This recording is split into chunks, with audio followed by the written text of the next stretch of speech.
institucional Vidatec, Innovar con propósito, agua, salud y ambiente, organizado entre el Colegio de la Frontera Sur, Ecosur y Cidetec. Pues les damos la bienvenida a esta segunda sesión. En primer lugar, tendremos al ingeniero Álvaro Ramírez Juárez, quien me voy a permitir dar una pequeña reseña de su resumen. El ingeniero Álvaro Ramírez Juárez se desempeña como ingeniero de proyectos en el CIDETEC. Sus líneas de desarrollo tecnológico están en el campo del tratamiento de agua para potabilización, tratamiento de aguas residuales de origen municipal e industrial. En su práctica profesional ha obtenido la vinculación al sector privado y gubernamental para el desarrollo de proyectos de diseño e ingeniería, construcción, arranque y capacitación de sistemas para el tratamiento de aguas residuales y de procesos de potabilización. Asimismo, para el desarrollo de proyectos con enfoque de impacto social y para la prestación de servicios con la industria. Cuenta con experiencia en la ingeniería, operación y mantenimiento de plantas de tratamiento de aguas residuales de origen municipal a escala completa. En campo ha intervenido reactores anaerobios tipo OACB, tratando aguas residuales para la puesta a punto y diagnóstico operativo. Participa además en actividades de divulgación, promoción por exposición y cursos de temáticas al medio ambiente, así como en la formación de recursos humanos.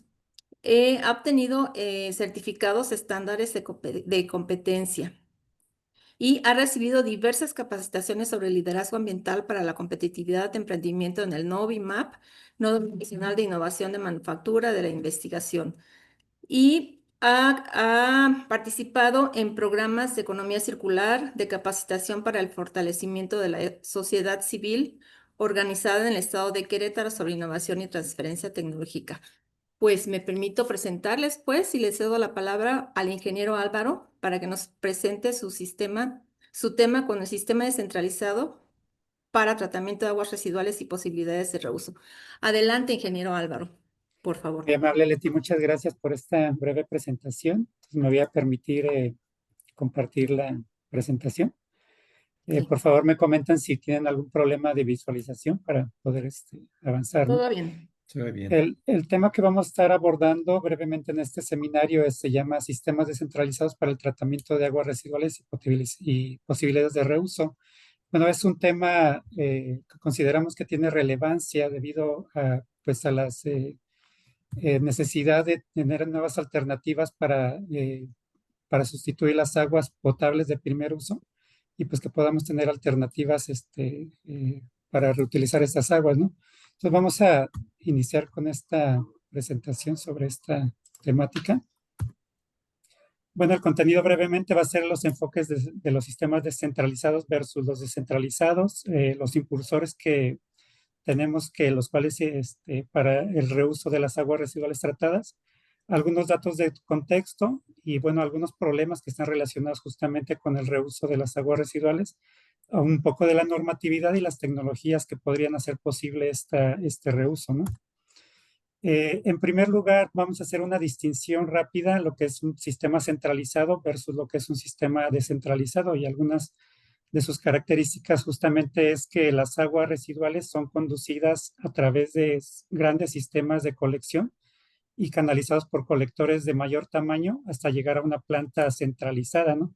Generalmente esta planta pues se encuentra localizada afuera de la ciudad, en zonas un poco ya más alejadas, aunque no es la única alternativa. También existen plantas de tratamiento que están inmersas dentro de una población muy, muy amplia, ¿no? Entonces no es limitativo, más bien ha sucedido que la población se ha ido asentando cerca de esas plantas de tratamiento y han quedado inmersas dentro de una ciudad, por ejemplo, ¿no?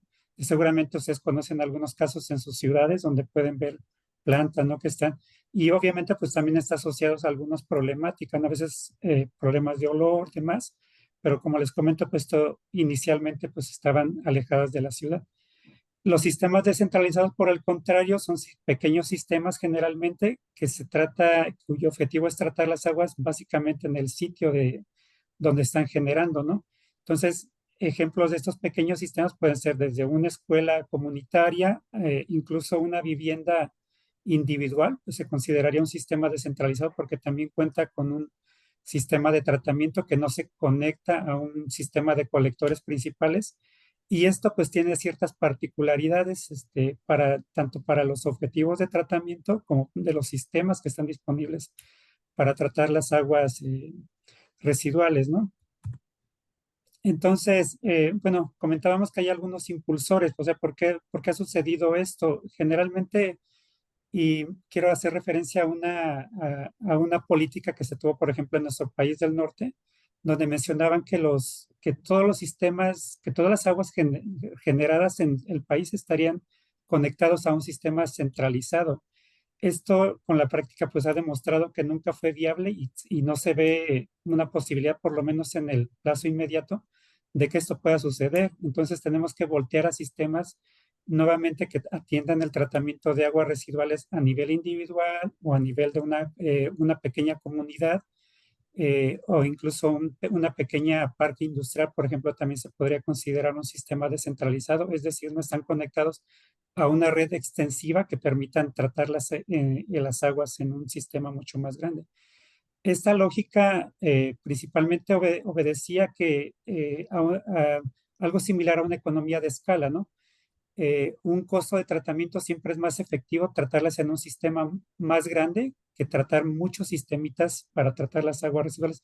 Entonces, bajo esa óptica, pues se pensaba que era lo más adecuado, pero les digo, a veces por cuestiones de topografía, por cuestiones de limitaciones económicas y por las distancias por la distribución, en particular en el caso de México, no hay muchos asentamientos donde no están es difícil llevar la infraestructura necesaria para conducir este tipo de aguas residuales, ¿no? Entonces, bueno, estos son algunos de los impulsores, ¿no? Los cuales pues obedecen a que busquemos alternativas para tratar esos sistemas.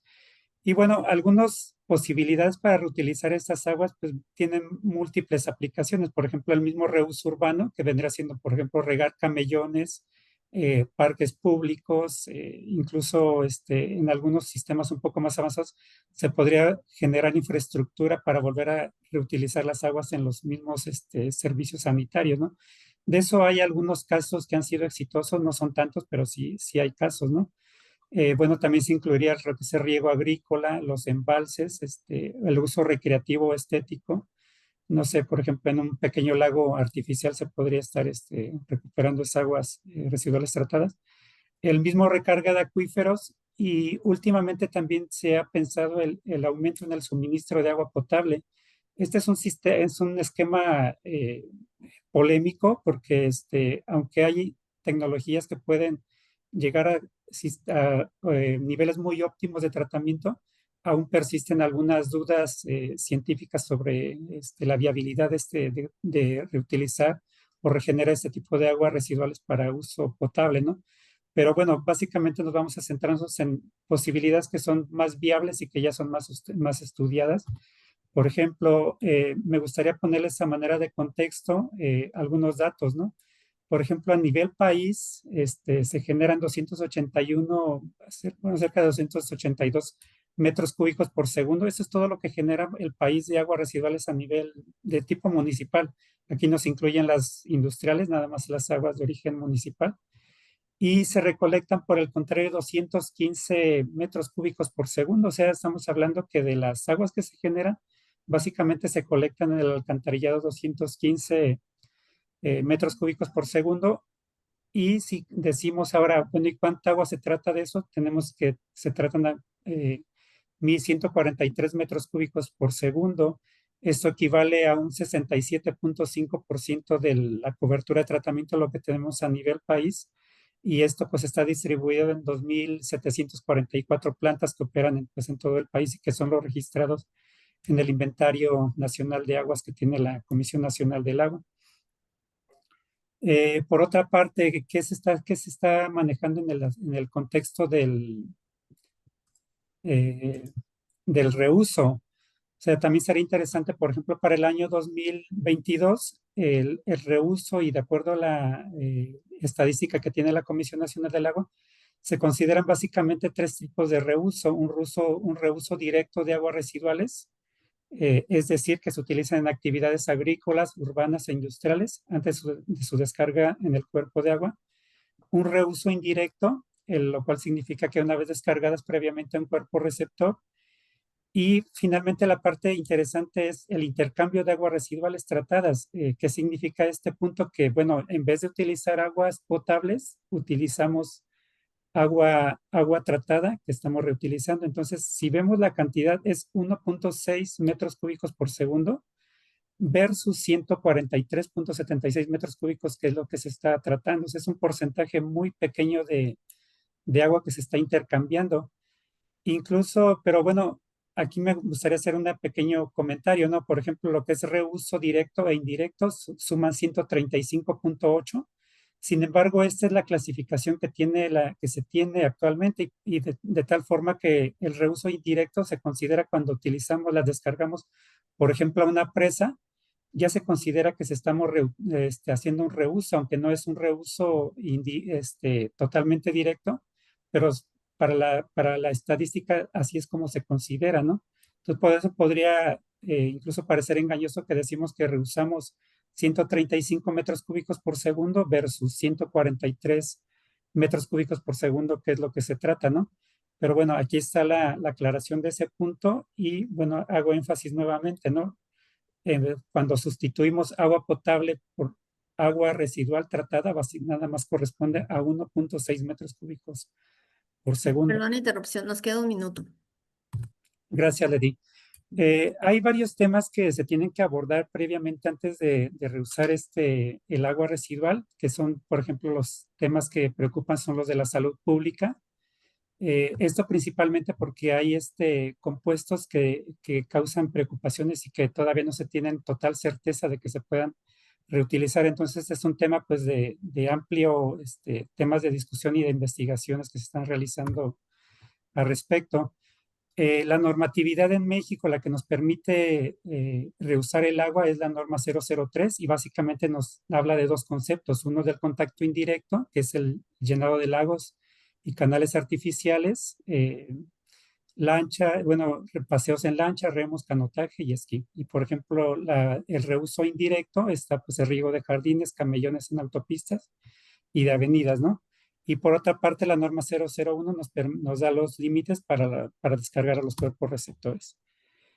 Finalmente, y aunque no es exactamente el tema de esta plática, nada más comentar que hay tecnologías que nos permiten justamente llegar a esos niveles de tratamiento que estamos buscando y básicamente los podemos clasificar como tratamiento preliminar, un tratamiento primario, avanzados, secundarios con remoción o sin remoción de nutrientes y un tratamiento terciario y un tratamiento avanzado. Básicamente esta es la clasificación, el rango del espectro de tratamientos que tenemos. Entonces es de entender que dependiendo del objetivo que queremos tratar el agua, ya sea para reuso o simplemente para descarga a suelo, por ejemplo, vamos a elegir estos esquemas de tratamiento. Como les comento, no es el tema explicar las tecnologías a detalle, pero bueno, esta clasificación nos permite partir de un punto de referencia para definir cuáles serían las etapas con las que tendremos que partir para tratar las aguas residuales. Bueno, es muy breve, es una vista muy rápida a lo que es el sistema descentralizado y centralizado, pero bueno, hay una problemática real que hay que atender y que bueno, vale la pena pues que la atendamos y la analizamos, ¿no? Pues yo quedo a sus órdenes para cualquier pregunta o comentario. Entiendo que ese tiempo ya básicamente estamos llegando Sí, a la finalización. sí, muchas gracias, Álvaro. Gracias por el tiempo y continuaremos con nuestro siguiente ponente, si nos permiten presentarlo, am, al maestro en ciencias, Jesús Cárdenas Mijangos.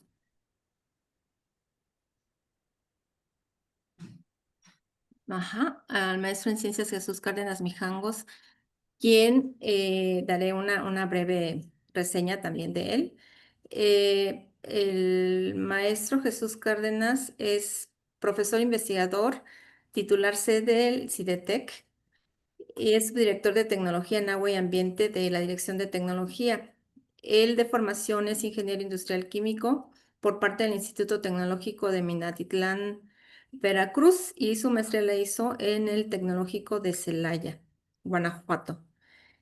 Ha impartido clases como profesor del posgrado interinstitucional de Ciencia y Tecnología del CIDETEC en las materias de evaluación técnica y económica de proyectos ambientales y diseños de experimentos.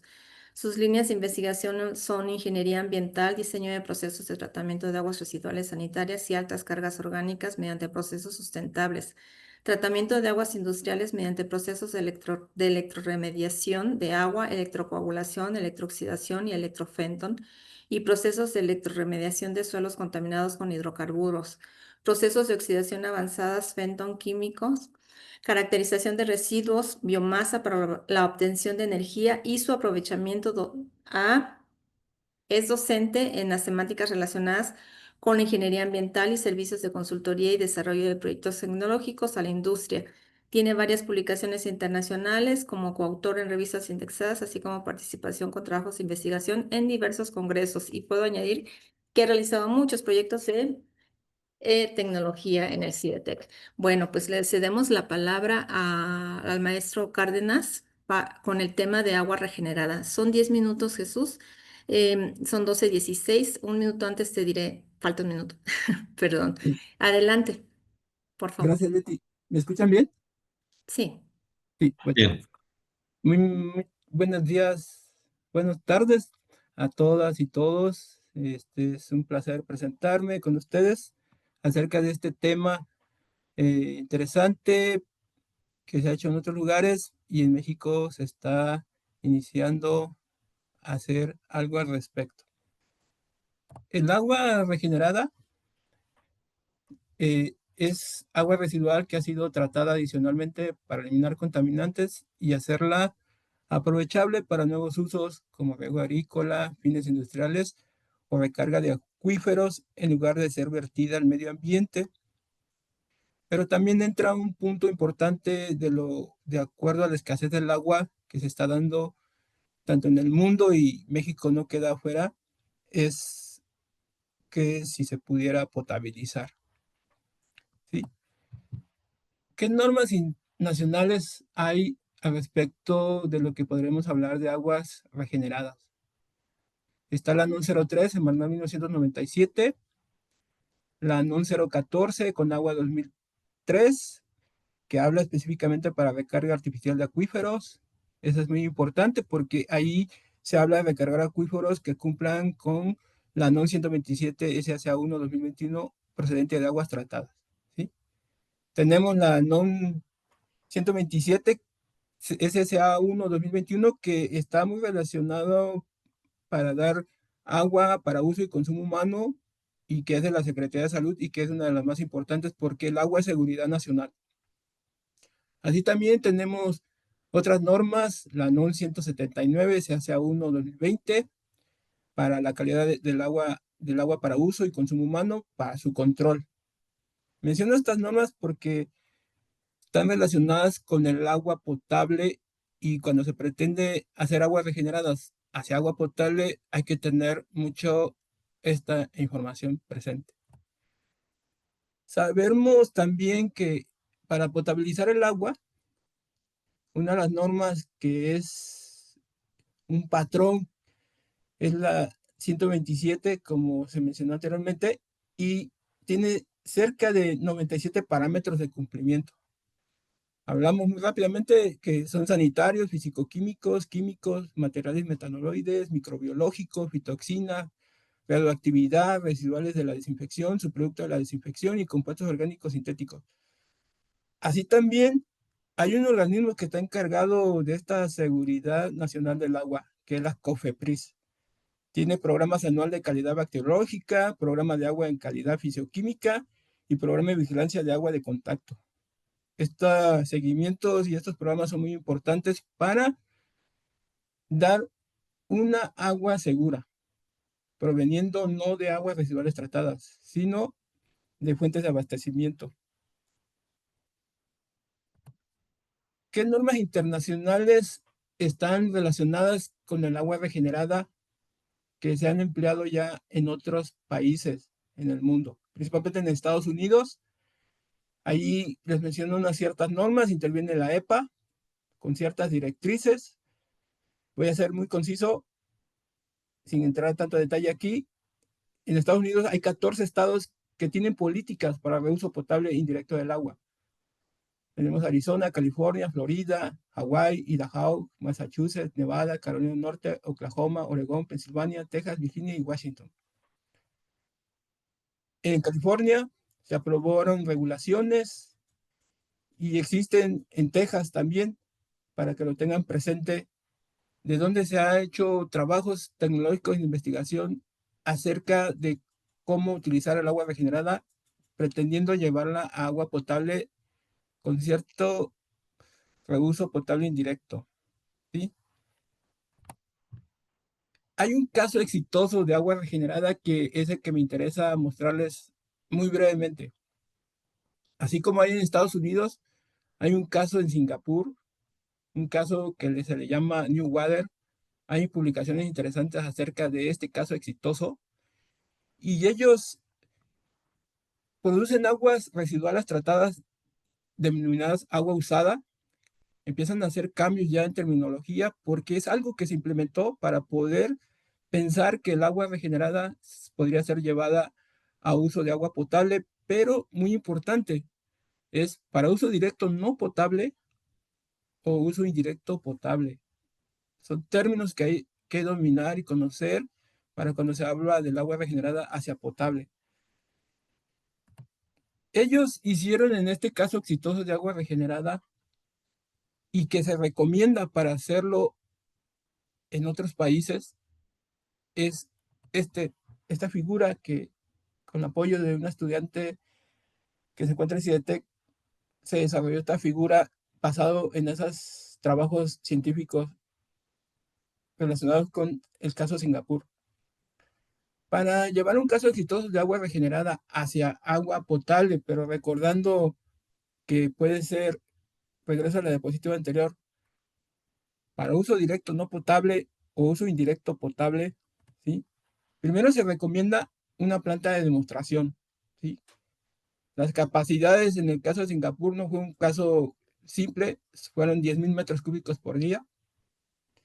Se te presentan tecnologías utilizadas ya de procesos de membranas principalmente.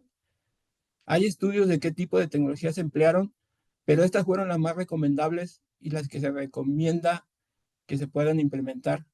Se manejó también un monitoreo de calidad del agua, pero no un simple monitoreo, sino un programa de monitoreo de calidad del agua intenso.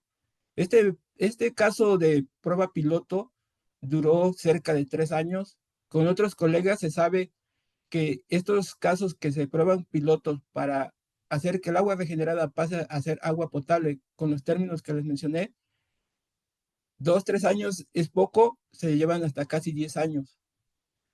Se hacen también pruebas de efectos en la salud. Como saben, el agua es de seguridad nacional, ¿sí? El gobierno federal establece eso, que el agua es seguridad nacional. Entonces, las pruebas de efectos en la salud son muy importantes cuando se quisiera emplear agua regenerada para agua potable, ¿sí? Se tiene que hacer evaluación de resultados y aquí resulta un punto muy importante, recomendación de expertos. La Nos queda evaluación de resultados lo hacen expertos de diferentes disciplinas, desde procesos microbiológicos, fisicoquímicos, radioactivos, contaminantes emergentes, infinidad de salud, infinidad de expertos que evalúan todos estos resultados para decir que este pudiera ser un caso que se pudiera recomendar. Ok, Jesús, nos queda un Sí, minuto. sí. Factores críticos de éxito. Voy a pasar rápidamente sin detallar mucho en esto. Lo voy a pasar en esta figura. Para hacer factores críticos de éxito para producir agua regenerada, se tiene que tener fuerte soporte del gobierno, proyectos de referencia con credibilidad. En este proyecto de Singapur se visitó otros proyectos, se llevó gente para aprender y fueron los que trajeron esa experiencia hacia este país. Demostración de la tecnología en un ambiente local, cada caso es diferente. Aseguramientos rigurosos de seguridad del agua, formación de paneles de expertos, compromisos con el cliente y el público, compromisos con los medios de comunicación, compromisos con la comunidad, cambio de terminología, apertura de un centro de visita para ese prueba piloto que se está queriendo implementar y que lleve a la escala real de este sistema. Compromisos con la industria también es muy importante. Aquí hay un caso para Singapur, hizo un compromiso con la fabricación de semiconductores donde utilizan muchísima agua de alta calidad. Dirección integrada del lazo de agua, ese es un caso muy interesante que hizo Singapur. Aseguramiento de la calidad del agua, ese es de los más importantes, tanto la calidad del agua que entra como influente y como la que va a salir. Es como tener un producto certificado. Sí, Control operacional basado en datos de tiempo real. Hay que estar haciendo eso constantemente sí. y hacer Por una favor, dirección de la calidad del agua. Jesús, perdón la interrupción, hay que concluir, por favor. Sí. Y bueno, lo que puedo decirles es que les estoy mostrando que esto es algo muy importante. Se nos da una charla de 10 minutos, pero ya aquí en el centro país el agua es muy escasa y se pretende implementar este tipo de procesos. El interés de la presentación es mostrar que hay casos exitosos y que esos casos pudieran ser replicados siguiéndolos como ejemplo y principalmente siguiendo, para concluir, esta metodología, para llevar esos factores críticos de éxito para poder producir agua regenerada con fines de tipo potable de contacto directo o indirecto. Por mi parte sería todo. Muchas gracias, Jesús. Muchas gracias. Continuamos entonces con nuestro tercer panelista de hoy, correspondiente al doctor Arturo Torres Dosal, quien nos va a presentar la plática de usos del pez diablo para sanear agua residual en procesos industriales. Pero antes me voy a permitir leer una pequeña reseña del doctor Torres. El doctor Torres es mi colega, es bioquímico por la Unidad Académica Multidisciplinaria de la Universidad Autónoma de San Luis Potosí, maestro en Ciencias Biomédicas Básicas en la Facultad de Medicina de la Universidad Autónoma de San Luis Potosí y doctor en Ciencias Ambientales en el programa multidisciplinario de posgrado en Ciencias Ambientales de la Universidad Autónoma de San Luis Potosí. Sus áreas de interés científico son el diseño de programas de salud ambiental, evaluación de riesgos ambientales y de salud humana en escenarios con exposición a metales pesados, plaguicidas y otros contaminantes orgánicos. Ha sido asesor del Gobierno federal en temas ambientales y evaluación de riesgos para salud humana. Actualmente es investigador titular en el Colegio de la Frontera Sur, adscrito al Grupo Académico de Salud Ambiental del Departamento de Salud. Es miembro del Sistema Nacional de Investigadores e Investigadoras Nivel 1 desde el 2009. Su producción académica consiste en 32 artículos científicos, 21 capítulos de libros y diversos proyectos de investigación en materia de ambiente y salud. Es un honor contar con usted, doctor, en esta plática. Por favor, adelante. Cuenta con 10 minutos a partir de ahorita, son 12:28.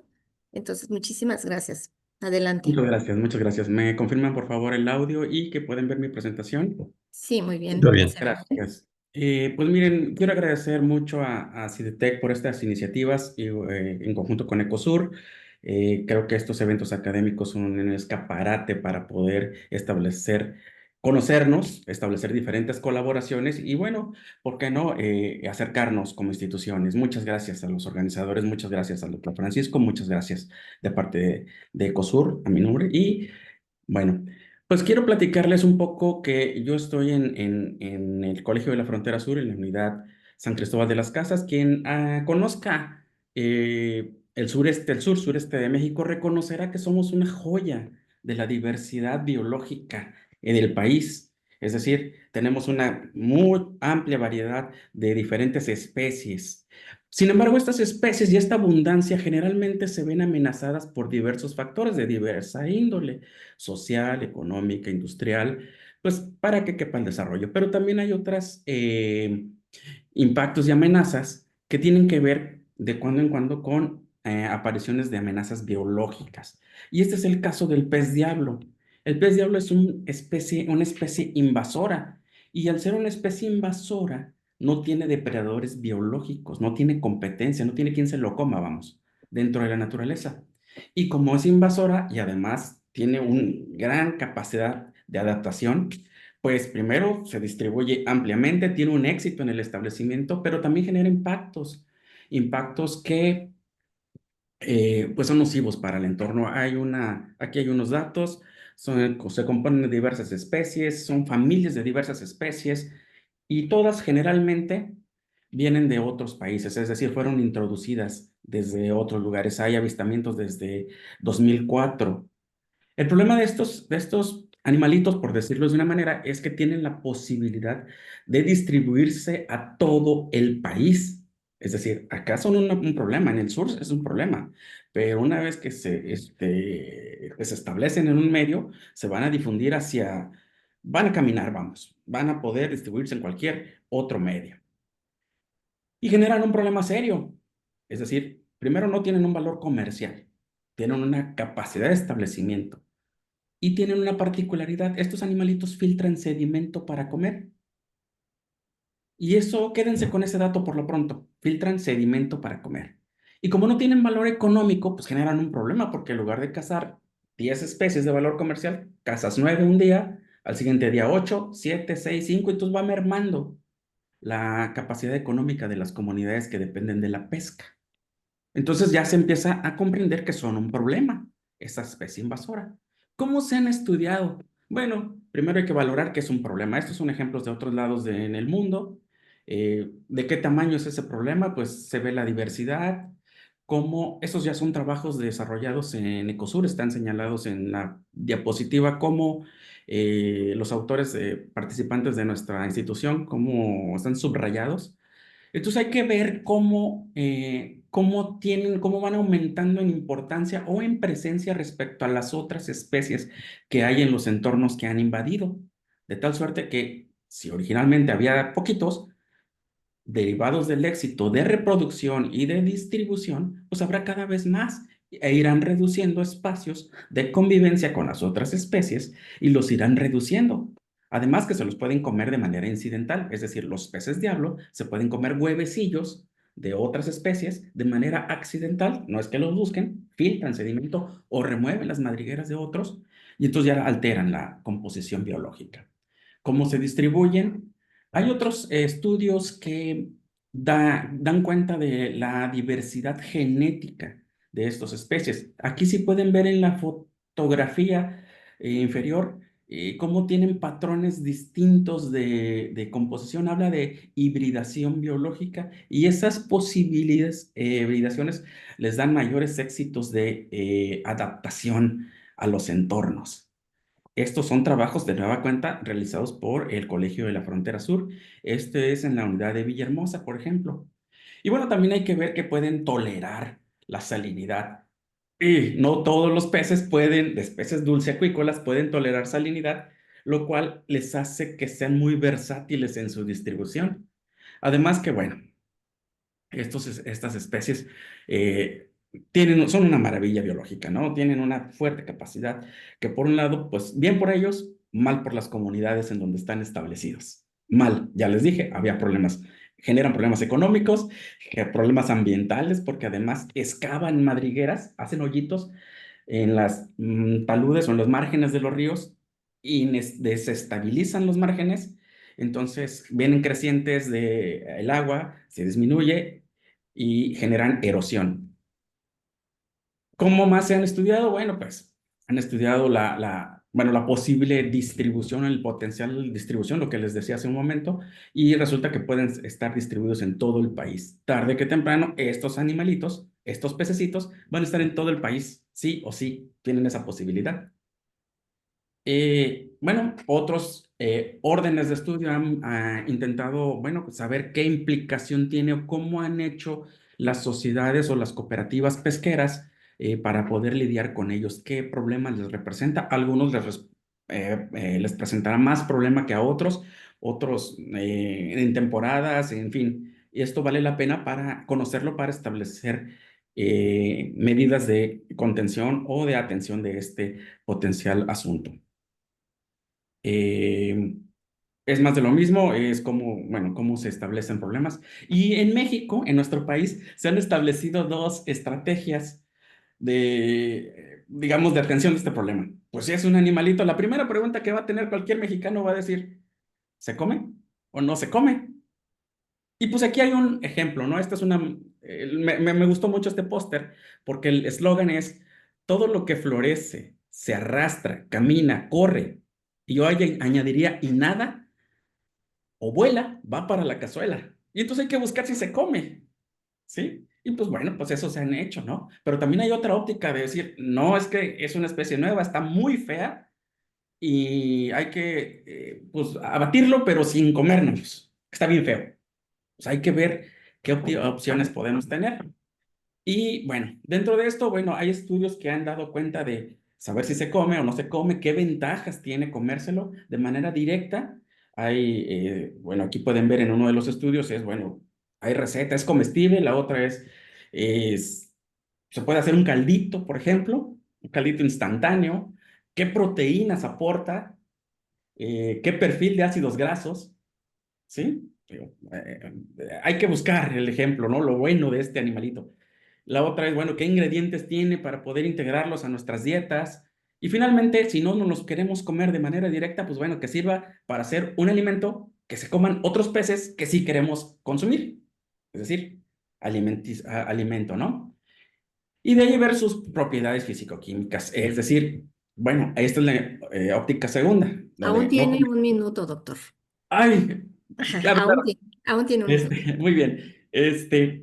No se come, y bueno, vamos a usarlo como para insumo industrial, para hacer biodiesel, por ejemplo. Aquí nada más hacen una comparativa de, bueno, aceites comestibles contra lo que aportan las grasas de este pez, ¿no? Por otro lado, ver si funcionan como precipitantes. Lo mencionaban en la presentación anterior. Bueno, uno de los procesos de saneamiento del agua utilizada es precipitarla para poder luego pasar a tratamientos de mejor calidad, ¿no? Pero primero, pues, precipitar sólidos. Y bueno, en nuestro país nosotros hemos utilizado, esto ya es trabajo más también del Ecosur, de utilizarlo como filtros. Recordemos que estos pues, tienen calcio y estos filtros, ese calcio lo utilizamos para hacer filtros que retienen flúor. ¿Por qué flúor? Preguntarán. Porque resulta que el flúor es un contaminante natural de los pozos de la zona norte de México. Y entonces, como ese contaminante natural genera daño óseo, daño reproductivo, daño neurológico, pues tienes que buscar una forma de retener ese flúor nocivo. ¿Ok? Entonces, ese flúor nocivo, pues haces un filtro de calcio, hay no voy a venderle chicles a Canels, ¿eh? Hacen un asunto ahí de retención muy eficiente y pueden hacer filtros. Ah, ¿recuerdan que les dije que era filtrante? Pues resulta que en el sedimento se acumulan los contaminantes orgánicos e inorgánicos. Y es ahí donde se alimenta el pececito. Híjole, ¿y tú te lo quieres comer? O hacer elementos para poder que se lo coman otros peces, o bien hacer uso de eso, pues bueno, habrá que ver cómo se libera esa parte, nosotros nos encargamos de estudiar. Hay contaminación por metales, por plaguicidas, por microplásticos, hemos dado cuenta de ello, es pasando muy rápido. Hemos desarrollado además no solo productos alimenticios, sino cosas como colágeno. A algunos les interesará por aquello de la piel. Algunos sabrán que el colágeno es un insumo, es un aditivo alimenticio, etcétera, etcétera.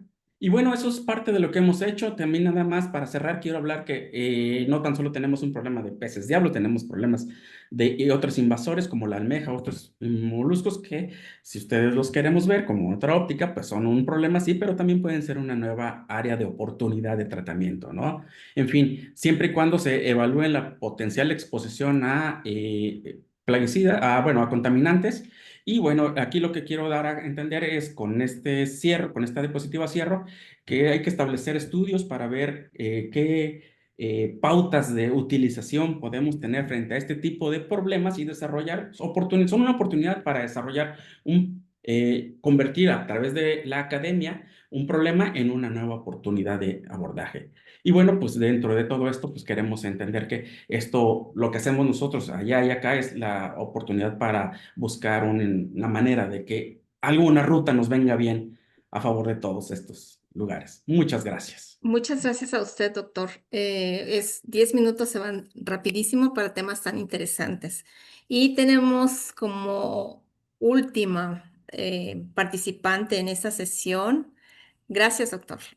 A a la doctora Anaí Armas Tizapensi. ¿Sí lo dije bien? Espero que sí. No te preocupes, todo Ok, bien. muchas gracias. Bien, voy a leer una pequeña reseña de la doctora. La doctora es ingeniera química, maestra y doctora en ciencias biológicas por la Universidad Autónoma de Tlaxcala, especialista en biología molecular y biotecnología de hongos. Ha estudiado enzimas lacasas mediante silenciamiento génico. Actualmente realiza una estancia postdoctoral en Ecosur, donde investiga biomarcadores genéticos y epigenéticos en peces expuestos a contaminantes prioritarios. Es responsable técnica del proyecto CBF 2025, evaluación de biomarcadores moleculares y epigenéticos en Oreochromis SPP. Es miembro del SNI Nivel 1 y del Sistema Estatal de Investigadores de Chiapas. Combina investigación y divulgación científica mediante proyectos como Ciencia Itinerante, Semillas de Curiosidad en las comunidades. Pues, doctora, tenemos el placer de escucharla. Adelante, por favor. Son 12:41, tiene 10 minutos. Gracias. Gracias a ti. Vamos a ver. Ay, Dios.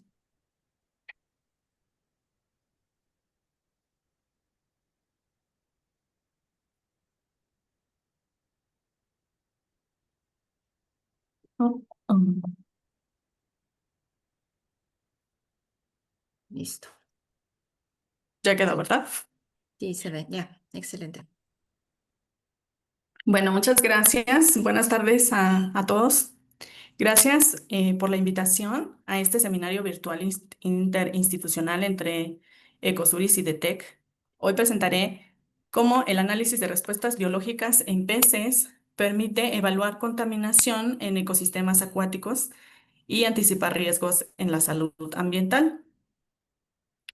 Para entender por qué los peces son herramientas útiles, primero necesitamos recordar el papel central que tiene el agua en la salud ambiental y en el funcionamiento de los ecosistemas. El agua es un determinante de salud ambiental y humana. La OMS determina que casi una tercera parte de la población mundial no tiene acceso al agua potable segura, lo que refleja no solo desigualdad social, sino deterioro de los ecosistemas que regulan su calidad. Cuando un ecosistema acuático pierde funcionalidad por presión antópica o contaminación, pierde biodiversidad, capacidad de autorregulación. El agua deja de cumplir sus funciones esenciales como es depuración, regulación de nutrientes, soporte a la vida. Entonces es importante distinguir entre lo que medimos directamente en el agua y lo que realmente ocurre dentro del ecosistema. Por eso necesitamos observar organismos, no únicamente parámetros, aunque son complementarios. Los parámetros físico-químicos, por un lado, son indispensables en el monitoreo ambiental, pero representan una condición muy puntual en el sistema. No reflejan necesariamente exposiciones acumuladas, variabilidad temporal ni interacciones con sedimentos o materia orgánica. En cambio, los organismos acuáticos integran la exposición a contaminantes a lo largo del tiempo. Esto significa que pueden presentar respuestas biológicas a nivel molecular, bioquímico, fisiológico, incluso cuando los parámetros convencionales se encuentran dentro de los rangos seguros.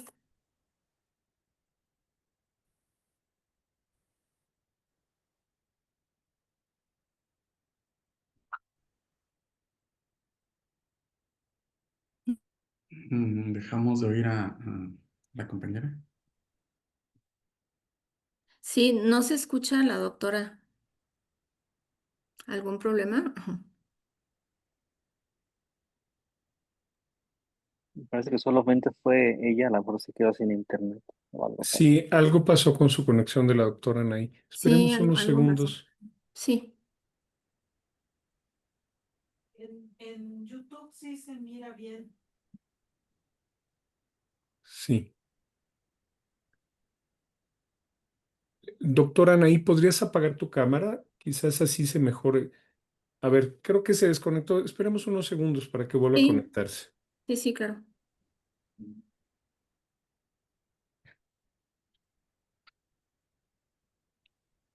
Podríamos aprovechar para enviar preguntas o invitación al público si tiene preguntas a través de los diferentes canales en donde nos están viendo. Hola, hola. Ya regresé. Me dicen, por favor, si me escuchan, apagué la cámara no, para que no haya problema. Ahora sí ya. Me dicen Sí. si ya. Sí, la escuchamos, doctora. Aprovecho esta interrupción para invitar Sí. a todos los que nos están viendo y oyendo que por favor cualquier pregunta nos las hagan, nos las escriban ahí mismo para contestarlas al final por cada uno por nuestros panelistas. Les agradezco. Gracias. Adelante, doctora. Gracias. Gracias. Bueno, les decía que para interpretar correctamente estas señales biológicas debemos establecer primero cómo se comporta un ecosistema acuático cuando está en equilibrio. Cuando está sano, mantiene procesos biogeoquímicos esenciales, como el ciclado de nutrientes, regulación de patógenos, oxigenación y estabilidad trófica. Cuando la presión social aumenta, la presión ambiental aumenta, como es con la presencia de metales, plaguicidas, hidrocarburos, fármacos. Las primeras alteraciones no son visibles a simple vista, ocurren a nivel fisiológico en los organismos acuáticos principalmente. Entonces, una vez que entendemos cómo debería operar un ecosistema, así a grandes rasgos, podemos identificar qué factores lo alteran y generan estrés ambiental. Estas presiones provienen de múltiples fuentes y son la base de la contaminación crónica que observamos en muchos ecosistemas. En la mayor parte de ecosistemas, la contaminación no proviene de una sola fuente, sino de múltiples actividades humanas que actúan de manera simultánea. La agricultura y la ganadería aportan nutrientes, pesticidas, antibióticos, materia orgánica vía escorrentía. La industria, pues metales pesados, compuestos orgánicos persistentes, hidrocarburos, etcétera. Las áreas urbanas descargan aguas residuales, ¿no? Como ya lo hemos estado mencionando en las otras charlas, microplásticos, pero también fármacos, productos de cuidado personal, etcétera.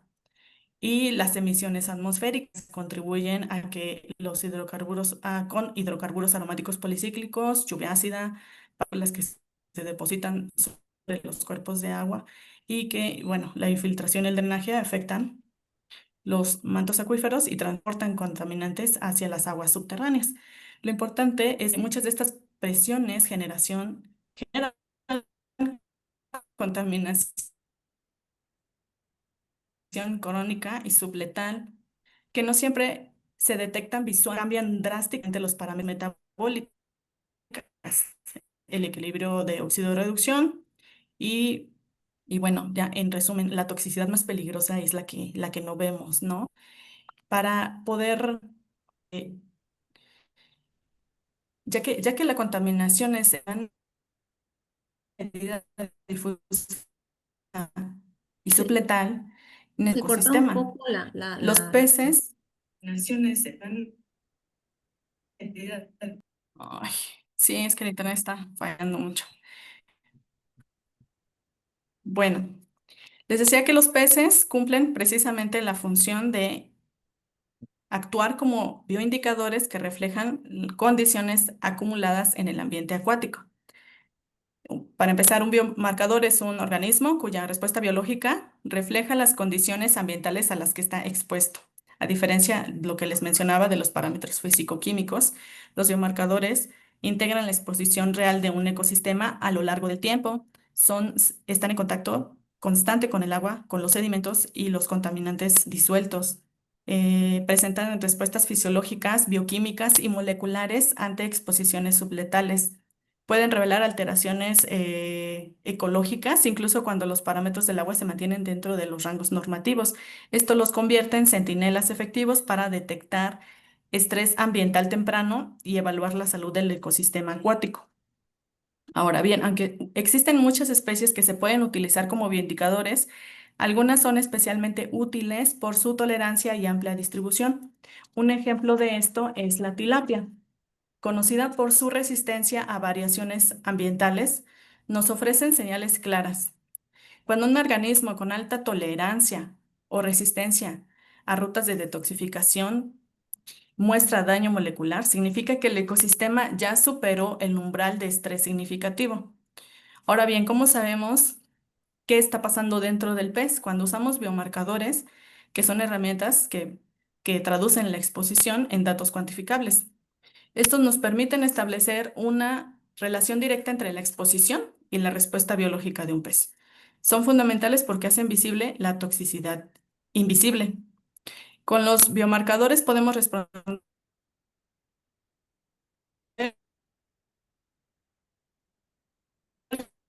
básicamente 3 preguntas. Para interpretar los biomarcadores necesitamos situarlos dentro del proceso toxicológico general. Todo empieza con la exposición a un contaminante. La exposición activa respuestas biológicas tempranas que podemos medir a través de biomarcadores. Si estas respuestas no son suficientes para compensar el estrés químico, aparecen efectos adversos y finalmente daño irreversible o enfermedad. Los biomarcadores nos permiten detectar la respuesta temprana mucho antes de llegar a la etapa de daño. A partir de este marco, podemos clasificar diferentes tipos de biomarcadores según el nivel en el que operan. Comencemos con los bioquímicos. Por ejemplo, en primer lugar tenemos a los bioquímicos que son la inhibición de por ejemplo, con la inhibición de la acetilcolinesterasa, los indicadores de estrés oxidativo o la actividad de enzimas antioxidantes. Estos reflejan alteraciones en rutas metabólicas o en mecanismos de detoxificación. Después están los biomarcadores fisiológicos, que incluyen daño hepático, alteraciones en las branquias o disrupción endocrina. Estos aparecen cuando la exposición supera la capacidad compensatoria del organismo y comienzan a manifestarse a nivel, efectos a nivel de órganos. Y finalmente los biomarcadores moleculares, que son los más sensibles porque las variaciones de la expresión génica ocurren antes de que haya cambios a nivel bioquímico o tisular, es decir, cuando aún es posible intervenir antes de que aparezca el daño. Para entender por qué, necesitamos recordar brevemente cómo funciona la expresión génica. Cuando un pez entra en contacto con un contaminante, una de las primeras, y cuando un organismo entra en contacto con un contaminante, además, una de las primeras respuestas ocurre a nivel molecular. El organismo ajusta la expresión de genes involucrados en detoxificación, metabolismo y defensa. Este proceso involucra la transcripción de ADN a ARN mensajero y posteriormente la traducción a proteínas. Al cuantificar el ARN mensajero de ciertos genes, podemos detectar estrés subletal incluso antes de que haya cambios bioquímicos. Por eso, los biomarcadores moleculares son tan útiles como herramientas de alerta temprana. ¿Qué ocurre cuando un organismo se expone a un contaminante? Bueno, el hígado activa de inmediato su sistema de biotransformación para intentar neutralizarlo. Lo primero que ocurre es la activación de genes como CYP1A, que es una enzima de la fase 1 que oxida compuestos orgánicos, especialmente hidrocarburos, aromáticos policíclicos, para volverlos más solubles. Por eso, CYP1A es un excelente biomarcador de exposición. En la fase 2, la glutatión S-transferasa actúa conjugando el metabolismo, ese metabolito reactivo con glutatión.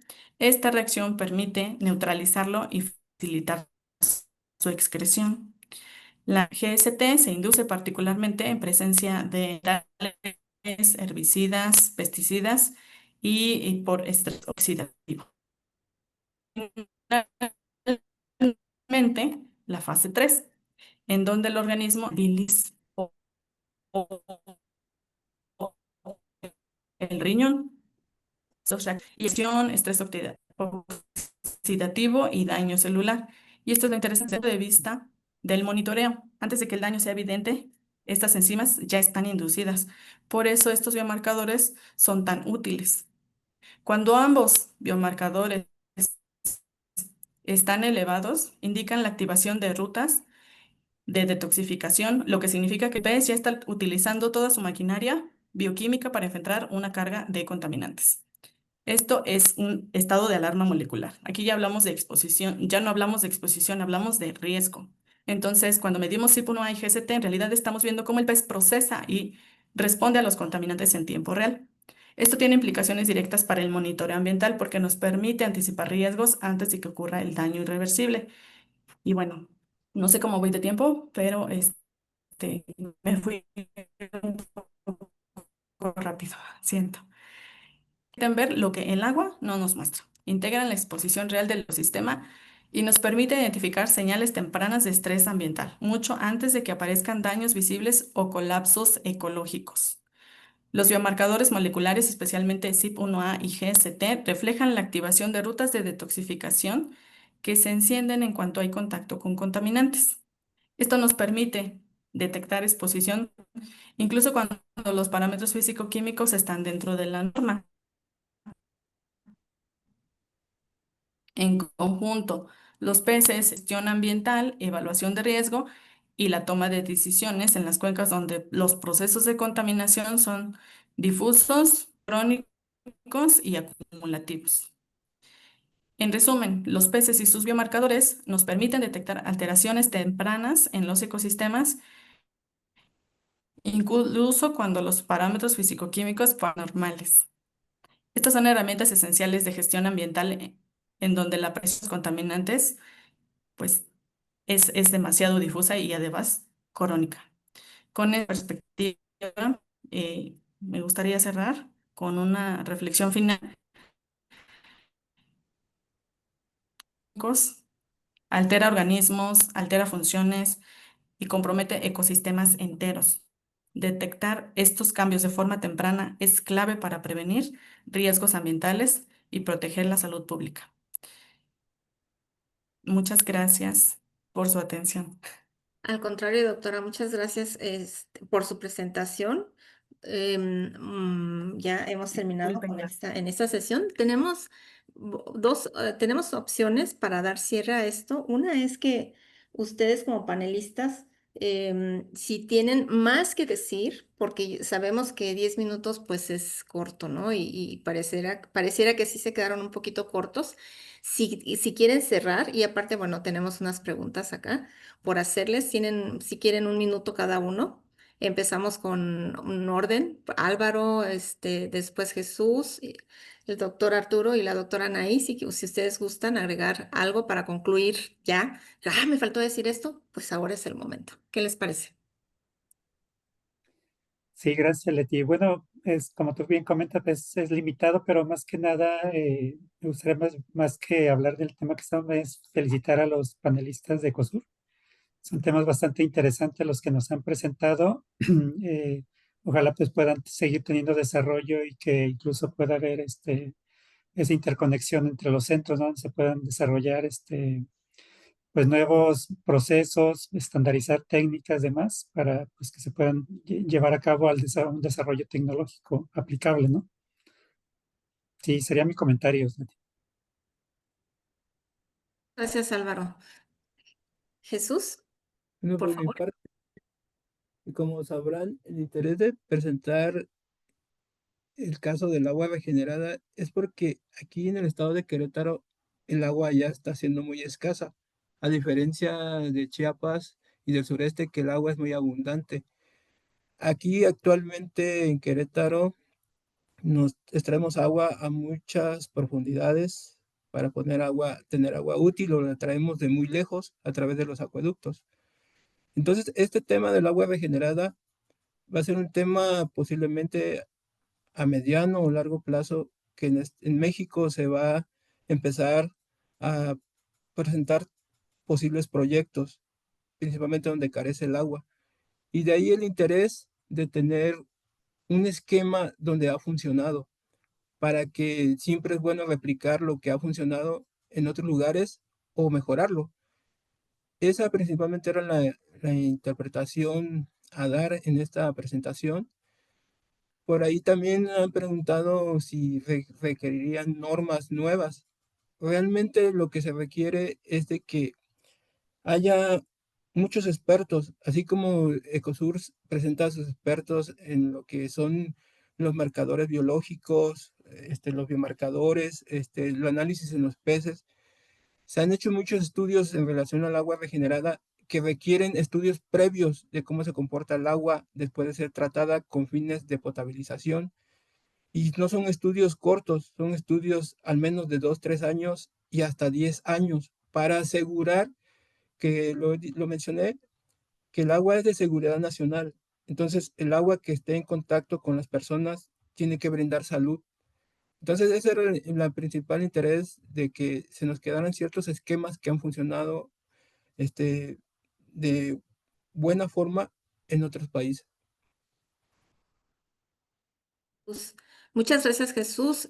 Continuamos, por favor, con el doctor Arturo. Si es tan gentil, si tiene algo más que decirnos, con gusto. Muchas gracias, muchas gracias. Reiterar el agradecimiento por la invitación. Recordar que, no, bueno, CIDETEC y nosotros somos familiares directos en la ciencia en México. Abordamos temas diferentes desde diferente perspectivas. Sin embargo, bueno, nos agrupa la problemática del agua en nuestro país. Y bueno, invitarlos a que accedan a nuestras páginas oficiales, redes sociales, etcétera. Estamos haciendo un esfuerzo por integrar contenido, incorporar contenido que pueda resultar atractivo. No es nuestra especialidad, sin embargo, bueno, pues estamos en ese camino. Bueno, que tenemos posgrados con perfil CONACYT, bueno, CECITI, y lo cual implica que hay becas, ¿no? Tenemos un gran número de posgrados con diferentes perfiles de salida y de ingreso, donde seguramente más de un usuario o más de un interesado en este público que nos pueden observar, podrá verse identificado y que les pueda llamar la atención. La invitación está abierta y nuevamente agradecer la invitación a este evento. Muchas gracias. Muchas gracias, doctor. Hay una pregunta, bueno, las dejamos para el último. Por favor, doctora Anaí. Anaí, si tiene algo más que decirnos, con gusto. Muy bien, su presentación se cortó un Sí, poco. muchas gracias. Gracias, adelante. Se quedó congelada la imagen. Ya. Ay, sí, qué mal. Sí, No, bueno. sí. Bueno, Bueno, adelante. simplemente quisiera sumar un punto. Ay, bueno, por último, quisiera comentar solamente, bueno, primero agradecer y luego ya comentar que, por ejemplo, hoy escuchamos soluciones tecnológicas, biológicas y de reuso, que son fundamentales. Y yo creo que el siguiente paso puede ser fortalecer la conexión entre este tipo de innovaciones y herramientas que nos permitan más en tiempo real o en tiempo ya, en el momento, ¿no? Porque si algo nos ha enseñado la ecotoxicología es que el agua puede verse limpia, pero los organismos nos cuentan otra historia, ¿no? Entonces, integrar tecnología, tratamiento, monitoreo es clave para anticipar riesgos y evitar que el daño llegue a los ecosistemas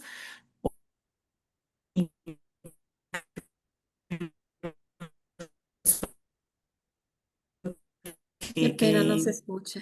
y Una bueno, es un disculpa. gran valor de seguir dialogando, ¿no?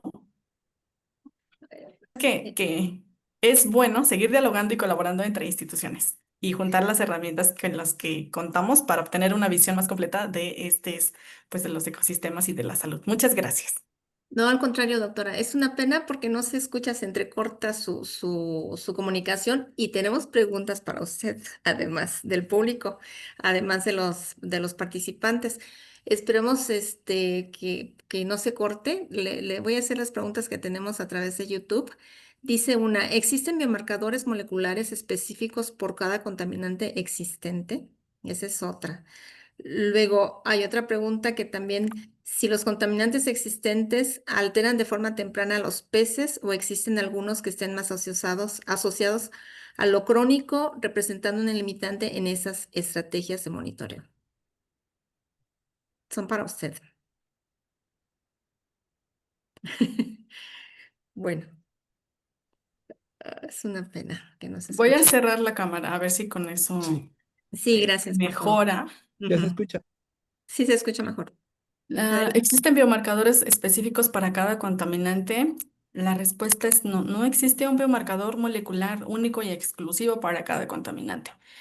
Pero como les mencioné y espero que se haya podido entender, hay biomarcadores que están asociados o que tienen cierta preferencia para un grupo de contaminantes, ¿no? Entonces les decía que CYP1A está asociado para hidrocarburos. Entonces, ¿cómo los podemos? A lo mejor la pregunta podría ser cómo lo estamos relacionando con un contaminante, ¿no? Este, pues cómo se activa preferencialmente ante metales, ante herbicidas, estrés oxidativo, utilizamos otros parámetros, igual y utilizamos los parámetros físico-químicos del agua, a lo mejor evaluamos la presencia de metales, a lo mejor evaluamos en el agua o en sedimentos y de esa manera podemos correlacionar, o sea, no echamos mano de otros parámetros para poder identificar a qué lo podemos relacionar, o sea, es un acercamiento.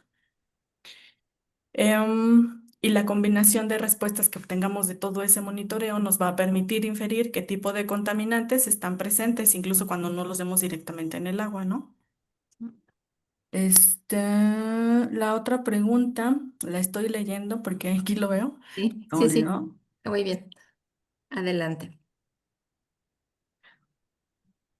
A ver, no, no todos los contaminantes generan respuestas tempranas, pero algunos compuestos, especialmente los que tienen baja biodisponibilidad o los que actúan por acumulación, producen efectos crónicos que tardan más tiempo en reflejarse en biomarcadores tempranos.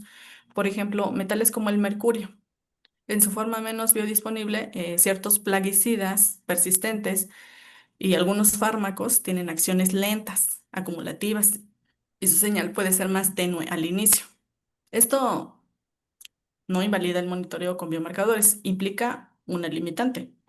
Y bueno, no hay un biomarcador universal para todos los contaminantes, ni todos generan respuestas inmediatas, ¿no? Por eso les decía que estos evalúan como la crónica, no la instantánea, o sea, el estrés crónico, la respuesta a nivel crónico, la acumulación, integran como una historia más que va atrás, ¿no? Em, Y bueno, nada más así como para cerrar estas dos, los biomarcadores moleculares se complementan con parámetros bioquímicos y fisiológicos. Entonces, al integrar estos con la química del agua y los sedimentos, además, podemos tener una visión completa del riesgo asociar.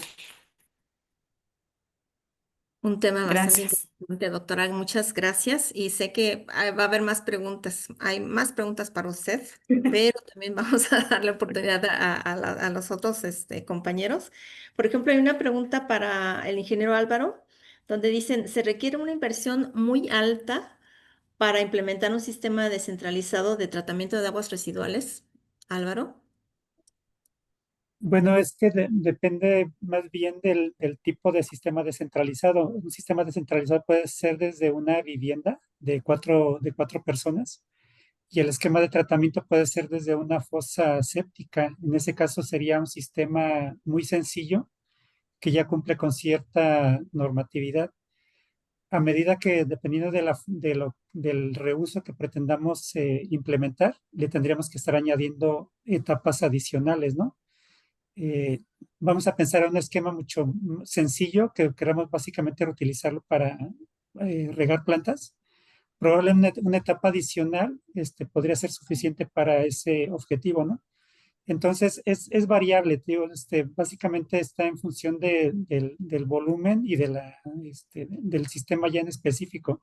Pero digo, el sistema más sencillo podría ser una vivienda unifamiliar y bueno, podemos tener referencia rápidamente en el Internet de lo que puede costar una fosa séptica prefabricada.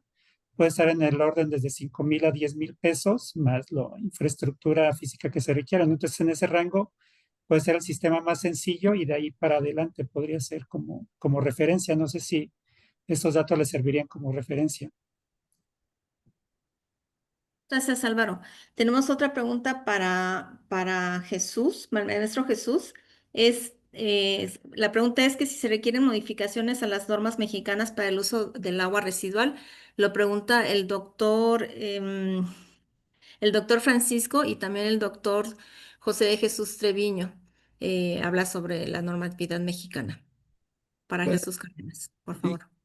como se ha mencionado, ese es un tema que se ha tratado en estos casos del agua regenerada, porque no existe normatividad todavía al respecto. Por eso se ha cambiado la terminología, ha empezado a hacer el cambio de terminología. Se dice, no se dice agua tratada, sino se dice agua usada o agua regenerada, porque la norma 127 dice que para que tú tengas agua potable no debe venir de origen de agua residual tratada, ¿sí? O agua residual como tal. Entonces, eso da lugar que en otros países han hecho como ciertos criterios o reglamentos dentro de los que cuidan el agua para empiezan a explorar la posibilidad de usar el agua con contacto indirecto, diríamos. Hay que tener mucho cuidado porque esa agua no es realmente que vaya directamente a la tubería de agua potable. Se recomienda infiltrarlo o tenerlo en recipientes que puedan atenuar, como mucho han mencionado también los colegas de COSUR. Esa agua tiene que ver mucho su comportamiento con respecto a si va a estar muy disponible con la calidad de agua potable. Hay lugares donde se tiene que medir hasta 300 parámetros. La norma 127 queda corta, 97 parámetros no son suficientes cuando se habla de agua regenerada. Y les decía, eso pudiera pensarse, yo lo digo, no soy experto en normas, sino como aquí estamos viendo que exponen científicos y tecnólogos, en la parte que me he tenido experiencia en el CIDT como tecnólogo, estamos recomendando qué es lo que se debe implementar, pero como bien se dice, si establecer una norma se va a tener que hacer con expertos de muchas disciplinas, porque lo vuelvo a decir, ya lo mencioné por 3 veces, más o menos son el agua de seguridad nacional. Entonces, el agua debe garantizarse que va a proteger la salud de los habitantes o de la sociedad o de nuestro pueblo, ¿no? Entonces, en ese sentido, podríamos pensar que para que se quiera una norma como tal, tendría que ser conjuntado varios expertos para cuidar todos los aspectos que se han hecho exitosos en otros países. Y bueno, es lo que podría comentar al respecto. Sí, muchas gracias, Jesús. También hay otra pregunta otra pregunta donde dicen si a ver, permítanme de todos los factores clave que mencionaste para que se pueda desarrollar un proyecto para agua regenerada, ¿cuál consideras que sea la más importante? Bueno, lo he platicado con varios colegas, uno es Premio Nacional de Ciencia y Tecnología en México. Él menciona y defiende mucho y que ha vivido esas experiencias a través de otros colegas de otros países, que debe tenerse una planta piloto experimental con capacidades, ya vieron el ejemplo, de cerca de 10.000 metros cúbicos, son 110 litros por segundo aproximadamente. Entonces, y esa planta debe monitorearse y debe darse acceso al público, a la sociedad, para que la vean, cuál es el agua que entra, cuál es el agua que se produce, qué programas de monitoreo se tienen, cuántos parámetros se están evaluando, porque ya mencionaron que por ahí con los biomarcadores, actualmente nuestras aguas residuales en nuestro país, México, trae contaminantes emergentes y muchos otros contaminantes, no hablemos de hormonas, pesticidas y todo lo que pudiera derivarse de lo que le puede llegar al agua. Entonces, no es una fuente de suministro o de abastecimiento para producir agua potable, es un agua que viene con más contaminantes. Entonces, en ese sentido, lo más importante es garantizar seguridad del agua. ¿Qué quiere decir? Por hacer programas de monitoreo de más allá de la NOM 127. Les vuelvo a comentar, por lo que mencionó otros expertos, se trabajan acerca de 300 parámetros, ¿sí? Y es un trabajo intenso, no de un año, sino puede ser hasta 3 a 10 años para tener la decisión de que el proyecto va a tener viabilidad. Muy bien, muchas gracias, Jesús, muy interesante. Una pregunta para el doctor Arturo, donde dicen, ¿hay casos ya operando de usos comerciales del pez diablo? Sí, Muchas gracias por la pregunta. Sí, sí hay casos de que se han estado, iniciativas, sobre todo en Tabasco, donde se han comercializado como como carne de hamburguesa o directamente como carne. Hay empresas que incluso las exportan. Eh, Hay que reconocer que el valor de la carne como tal, pues tendrá un precio, pero también el valor de productos de desarrollo tecnológico, como en el caso del colágeno, comparado con un kilo de carne, comparado con el precio de un kilo de colágeno, pues nada que ver, ¿no? Es mucho más grande. Y el asunto aquí, más que la comercialización, que es importante, y que será una fuerza impulsora para establecer iniciativas de solución, pues es abatir las poblaciones en donde éstas están generando impactos adversos. Entonces, eh, vale la pena seguir estudiando estos casos. No mencioné, por ejemplo, en el Pacífico, bueno, en Cancún, por ejemplo, había hasta hace años un problema de pez león. El pez león es tóxico porque, digamos, genera una toxina y genera una lesión si los nadadores están en contacto con ese pez. Pero los hicieron alimentos gourmet y entonces, pues le dieron vuelta a un problema y ya hicieron hasta concursos del desarrollo de platillos gourmet por parte de chefs. Allá es una industria el turismo y el desarrollo como tal, y convirtieron ese problema pues en un atractivo. Y entonces hay hasta competencias de pesca y después competencia de platillos, lo cual pues bueno, pues sirvió para abatir un poco ese problema.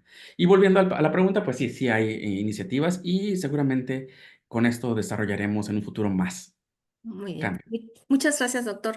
Y hay una pregunta más por YouTube para todos los panelistas de parte de Jazmín Murcia. Es, ¿qué tecnologías e innovaciones en un nivel de madurez de tecnología TRL 7 a 9 ya existen en México y qué se puedan implementar para atender las problemáticas? Ya hablan de TRL 7 a 9, si hay alguna tecnología al respecto. ¿Alguien quiere contestar? ¿O está a nivel básico? Bueno, creo que con las Si me respuestas que permite, han dado se ha ¿me contestado muy Bueno, permite? si bien. gustan hago un comentario. Ujú. Adelante, algo. Sí, bueno, si estamos hablando de tecnologías TRL7, pues ya estamos hablando de un nivel donde pues, ya está básicamente, se están probando ya en entornos reales. Entonces, y no solo a nivel pruebas, básicamente pues ya están a nivel de comercialización y básicamente combinan las tecnologías convencionales, por ejemplo, de los activados con tecnologías de membrana, que es básicamente la tecnología que está empezando digamos, a penetrar más el mercado. Entonces combina un proceso biológico más una tecnología de membrana, y le suman las tecnologías ya más conocidas que también han tenido diversas innovaciones, ¿no? Principalmente la tecnología de membrana ha avanzado bastante en el sentido de los costos. El principio sigue siendo el mismo, sin embargo, los costos se han ido reduciendo, ¿no? Entonces eso pues las ha ido volviendo cada vez más competitivas. Sería mi comentario, maestro Jesús. No sé si quisiera complementar. Gracias, Álvaro. Nada más complementando así brevemente y teniendo de conocimiento de las tecnologías que se han desarrollado a nivel TR al menos 6 o 7. Por ejemplo, en el Centro de Investigación y Desarrollo Tecnológico en Electroquímica, como sabrán, la electroquímica puede ser una alternativa. Tenemos electrocoagulación y electrooxidación, así también otros centros públicos de investigación de CECITIT y también las universidades como la Universidad Nacional Autónoma de México y esas instituciones también de vanguardia tienen tecnología en este sentido y de otro tipo de tecnología como lo que mencionó el ingeniero Álvaro, y esa tecnología ya cuenta México. Nada más que hay que tener muy en cuenta dónde pudiera ser la aplicación. Eso sería muy importante, pero sí podemos conocer que existe ya tecnología desarrollada por nuestro país a ese nivel. Sí. Muchas gracias, Jesús. ¿Alguien más quiere complementar? Adelante, doctor Arturo. Para el caso de pez diablo, que es lo que me atañe, se han explorado una gama de soluciones. No todas tienen el mismo nivel de desarrollo. TR9, el nivel de madurez tecnológica de 7 a 9 es, bueno, ya sacado al público, ¿no? En fin, estamos hablando que es un problema que recientemente, a pesar de que parece que tiene 30 años en las zonas, tiene 30 años de aparición, pero crear conciencia de que se ha convertido en un problema es muy reciente. Por lo tanto, yo los invito a que vean esto como un área de oportunidad. Cambio. Gracias, doctor. Muchas gracias. Y por último, ya para... Doctora Anaí, ¿usted quiere comentar algo al respecto antes de continuar? Perdón. Continuemos, por favor. Ok, muchas gracias. Bueno, ya por último tenemos una pregunta y se les agradece a todos los investigadores que han participado. Les agradecemos muchísimo sus contestaciones, su tiempo y demás. Y hay una pregunta para la doctora Anaí que dice, en el caso de la zona sureste de México, en la que la contaminación de los cuerpos de agua se considera menor que en las zonas centro y norte del país, ¿se han realizado estudios de biomarcadores en organismos acuáticos de la región? Y otra pregunta más es, además del sureste, ¿en dónde más se han encontrado pez diablo en México? Muchas gracias, doctora. Tiene muchas preguntas. Gracias. Sí, yo creo que, bueno, se agradece. Respecto a los estudios en el sureste, si hay algunos sobre biomarcadores, no tanto. Entonces, justamente por eso la idea sí, del proyecto que tengo actualmente, que busca llenar ese vacío, porque vamos a evaluar biomarcadores moleculares en peces en el río Grijalva. Ya comenzamos con una evaluación en el río Coatzacoalcos, que pertenece a la región sureste. Entonces, lo estamos haciendo porque precisamente no hay este tipo de estudios. Entonces, lo estamos haciendo, ya empezamos con el río Coatzacoalcos, ahora vamos con el río Grijalva. Esto nos permitirá medir entonces contaminación y evaluar si realmente no está tan contaminado a comparación con el río Coatzacoalcos, que está pues influido por la actividad petrolera. En el río Grijalva no hay esta actividad, entonces va a estar muy interesante ver qué es lo que nos tienen que decir los peces de esa región. Ok. Muchas gracias. No, al contrario, usted. Pues muchas gracias de nuevo a todos ustedes por su presentación y ese conocimiento que nos han transmitido. Yo creo que damos por terminado esta sesión, agradeciéndole pues nuevamente a todos los que nos vieron y cerramos la sesión y los esperamos el próximo viernes a la misma hora, a las 12. Gracias a todos, hasta luego. Hasta luego. Muchas Muchas felicidades. gracias. Hasta luego. Hasta Excelente, luego. Excelente excelente. día. Adiós. Gracias. Excelente, José. Muy bonito. Muy bien, Benito. Igual, Se aprendió bastante. Mercosur.